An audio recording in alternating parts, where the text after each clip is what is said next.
Lagi 3 warga negara Indonesia disandera. Mereka diculik di wilayah Felda, Sahabat Lahat Datu, Malaysia, Sabtu 9 Juli 2016. Dan menurut Panglima TNI, pelaku penculikan adalah lagi-lagi kelompok Abu Sayyaf. Ini berarti 4 kali penyanderaan terhadap warga negara Indonesia sepanjang tahun 2016. Ini berarti total WNI yang masih tersandera adalah 10 orang. Terdiri dari 7 sandera, yaitu sandera yang belum bebas dari penyanderaan beberapa waktu lalu, dan 3 orang adalah korban penculikan Sabtu lalu. Mengapa hanya WNI saja yang disandera? Negara lain di Asia tidak. Bahkan Panglima TNI heran mengapa hanya WNI di kapal berbendera Malaysia saja yang disandera. Apa benar Indonesia terlalu persuasif sehingga menyenangkan pihak penyandera? Untuk membahas hal ini di studio telah hadir anggota Komisi 1 DPR RI Majen TNI Purnawirawan Salim Mengga dan pakar hubungan internasional Alexius Jemadu. Selamat malam Pak Alexius. Selamat malam Pak Salim. Terima kasih sudah bergabung bersama kami malam hari ini. Iya, ini lagi-lagi warga negara Indonesia yang menjadi korban penyanderaan oleh Abu Sayyaf.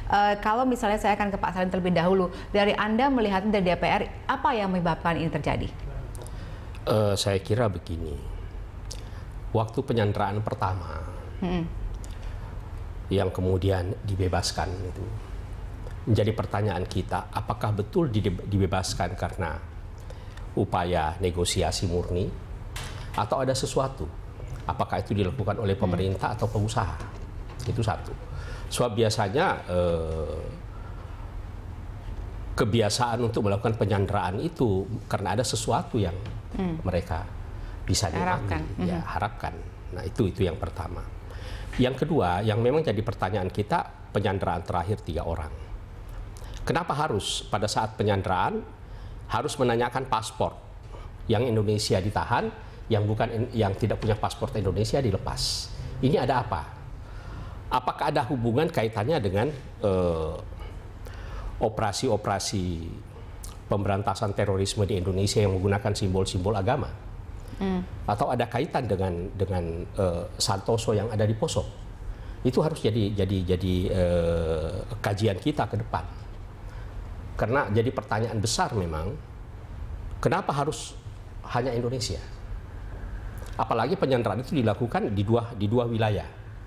Filipina dan Malaysia, itu satu. Yang kedua, saya terima informasi dari para nelayan tradisional kita, kemudian para pedagang lintas pulau. Mereka mengatakan sebenarnya daerah-daerah itu memang sejak dulu itu sudah jadi daerah-daerah pelintasan perdagangan antar pulau dan daerah operasi daerah tangkapan ikan para nelayan. Dan dari dulu juga memang ada perompak. Jadi bukan hanya kelompok Abu Sayyaf, ada perompak juga. Nah, yang sekarang ini yang kita harus tanyakan, apakah betul 3 orang ini itu dari kelompok Abu Sayyaf atau dia murni perompak? Tapi mengatasnamakan Abu Sayyaf. Mengatasnamakan Abu Sayyaf. Itu juga harus kita cermati. Ya, dari DPR sendiri bagaimana sejauh ini analisanya? Saya kira begini, setelah penyanderaan pertama yang lalu, yang 10 orang kemudian dibebaskan, mestinya pemerintah itu secara serius itu membicarakan kerjasama pengamanan perbatasan dengan adanya kejadian itu. Nah, kita tidak tahu sampai di mana sekarang upaya-upaya itu harus dilakukan oleh ketiga negara ASEAN ini di daerah-daerah pelintasan yang dianggap rawan terhadap perompak maupun kegiatan kelompok Abu Sayyaf. Ya. Nah, hari ini sudah ada pertemuan di Kuala Lumpur yang dilakukan oleh 3 negara ini, yaitu Indonesia, Filipina, dan Malaysia. Nah, Indonesia sudah mendesak untuk melakukannya patroli bersama. Dari DPR bagaimana? Apakah ini sudah cukup? Upaya pemerintah saya pikir sudah bagus. Hanya jangan nanti ada kejadian kedua baru kita serius. Mestinya kejadian pertama kita sudah harus serius. Tapi ini sudah 4 kali terjadi untuk tahun 2016 saja. Nah, justru itu saya katakan mestinya sejak pertama kita sudah harus serius menangani ini. Seriusnya seperti apa menurut Anda seharusnya dilakukan? Harus ada perjanjian kerjasama pertahanan, kan kita bisa melakukan kerjasama patroli bersama. Kalau dia masuk ke perairan internasional, siapa yang kawal, kemudian sampai ke perbatasan, setelah melewati perbatasan siapa yang mengamankan? Harus ada hal seperti itu. Karena kan kita sesama negara ASEAN. Keamanan ini kan kebutuhan kita bersama. Baik, saya ke Pak Alexius. Ini tadi sudah dikatakan oleh Pak Salim bahwa ada beberapa hal yang mungkin jadi patokan adalah pada saat pertama kali yang pelepasan 14 sandera warga negara Indonesia. Nah, menurut Anda waktu itu kita juga pernah berdialog mengenai hal ini dan itu dilakukan dalam rangka antara lain misalnya memberikan pertolongan dalam bentuk bantuan-bantuan kemanusiaan, bantuan pendidikan. Apakah itu termasuk salah satu hal yang membuat akhirnya ini menjadi penilaian para sandera Indonesia itu terlalu persuasif dan akhirnya bisa dimanfaatkan dalam tanda petik seperti tadi kata Pak Salim? Ya, yang jelas fakta yang ada di depan mata sekarang bahwa penculikan itu, penyanderaan itu terjadi dalam jangka waktu yang sangat singkat. Hanya dalam bilangan beberapa bulan itu terjadi berapa kali? 4 kali. 4 kali. Nah, dalam hal ini wibawa negara Indonesia, khususnya aparat keamanan kita benar-benar jatuh. Ya, artinya kita tidak bisa melindungi warga negara kita. Itu fakta yang tak terbantahkan. Yang kedua, bahwasanya mereka melakukannya berulang-ulang dalam waktu yang singkat, berarti ada satu insentif. Orang ini tidak pernah melakukan sesuatu itu hanya karena ideologi, karena ini strategis, saya sudah bilang sebelumnya, strategi survival dari perompak di daerah miskin yang ada konflik berkepanjangan. Ya kan? Apa yang mereka cari? Ya motif ekonomi. Supaya mereka bisa beli senjata, beli alat komunikasi yang lebih canggih, supaya melakukan kejahatan itu seperti yang mereka sudah lakukan sebelumnya. Jadi Anda juga menilai bahwa pendekatan yang dilakukan pada saat penyelesaian konflik yang pertama atau penyanderaan pertama itu tidak tepat sehingga akhirnya beredar sampai dengan sekarang? Saya kira logis saja, berarti ada sesuatu yang salah dari apa yang kita lakukan sebelumnya. Jadi kalau kita harus mengevaluasi apa yang sudah dilakukan oleh pemerintah sebelumnya, itu berarti ada satu pendekatan baru sekarang yang harus ada perubahan. Jadi kalau kita mengulang apa yang kita lakukan sebelumnya akan terjadi lagi nanti. Tapi sehari ini sudah dilakukan pembicaraan antara Presiden Jokowi dengan Menteri Luhut Panjaitan dan mengatakan akan tetap menggunakan jalur diplomasi. Nah, kalau Anda tadi mengatakan jalur diplomasi ini sudah dimanfaatkan dalam tanda kutip oleh kelompok Abu Sayyaf tersebut, apa harusnya dilakukan kalau begitu? Iya, saya termasuk yang tidak yakin bahwa dengan diplomasi itu lalu masalah itu selesai ya. Kita harus mencari jalan di mana aparat keamanan kita itu menunjukkan kewibawaannya. Dan dalam hal ini ya seperti dikatakan oleh Panglima TNI, kendalanya kan dia punya konstitusi seperti itu. Ya, tidak boleh. Tidak boleh. Tapi kita harus mengatakan kepada Filipina bahwa masalah konflik di Filipina Selatan itu bukan lagi hanya masalah nasional.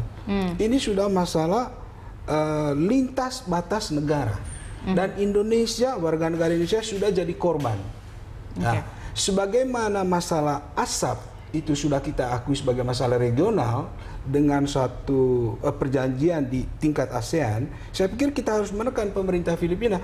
Tidak bisa lagi Anda membatasi persoalan ini pada masalah Anda sendiri aja. Harus ada mekanisme di mana Indonesia juga bisa menunjukkan bahwa dia punya aparat keamanan itu mampu melindungi dia punya warga negara. Itu jadi kita harus menekan pemerintah Filipina ini.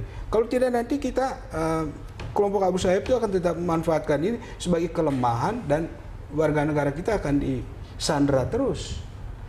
Pak Salim, kalau misalnya kita tadi seperti Pak Alexius mengatakan harusnya lebih tegas, apakah berarti dalam hal ini DPR akan memberikan lampu hijau kalau misalnya pemerintah memutuskan harus dilakukan operasi militer? Saya kira apa yang dikatakan tadi oleh Pak Luhut bahwa operasi militer itu bukan opsi utama, itu ada benarnya. Kenapa?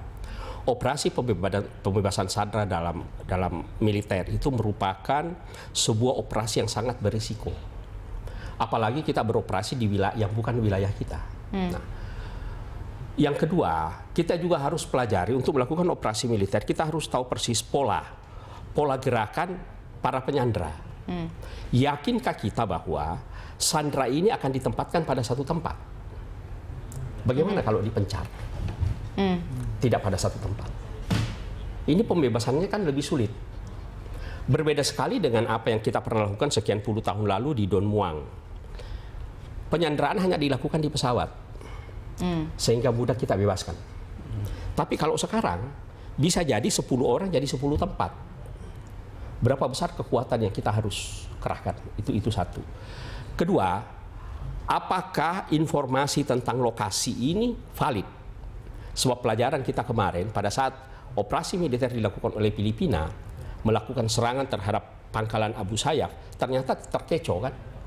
Dia gugur 18 orang kemudian dipukul mundur. Apa indikasinya ini? Indikasi ini menunjukkan bahwa dari segi intelijen Filipina tidak menguasai medan di Filipina Selatan. Itu satu.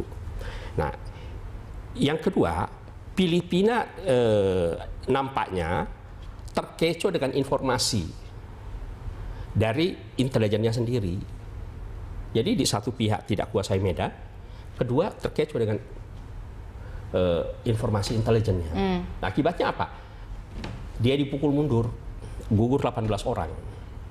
Nah, itu jadi Tapi kalau masalah. saat ini kan sudah ada operasi militer juga dilakukan oleh pihak Filipina dan dikatakan sudah mengakibatkan keberhasilan karena sudah ada sekitar 40 militan yang dikabarkan tewas dalam operasi ini. Apakah itu sudah menunjukkan bahwa Filipina sudah sungguh-sungguh untuk membantu proses pembebasan sandera Indonesia?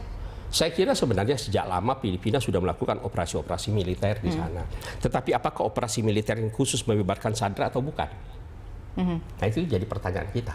Oke, baik. Ya, kita akan masih terus memperbincangkan ini, terutama mengenai bagaimana sebaiknya kita menyelesaikan permasalahan supaya tidak lagi-lagi warga negara Indonesia yang dipilih untuk disandera oleh para perompak ini.